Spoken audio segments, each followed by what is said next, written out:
Човек, какво е това, бе? Какво? Искам да ти кажа няколко неща. Първото нещо, ти живееш в матрица. Всичко това около тебе е единици и нули. Друга тайна мисия, на която съм пратен. Да разбера кой е създателя на гълъбите. Гълъбите са дронове. Имаш ли някакви монети?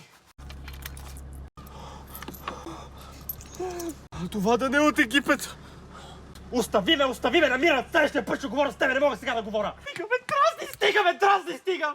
Не плащай на държавата никога. И никога не работи работа, защото те ти спиват енергията. Ти си в матрицата си! Те използват твоя организъм, за да хранят своето тяло. Те са вампири. Те са вампири, страшни, опасни вампири, които идват тук всеки ден. Може да те взема за вкъщи? Бе, какво вкъщи, бе? Ти нямаш вкъщи, бе. Бегай от тука, бе. Те ще дойдат и ще те вземат!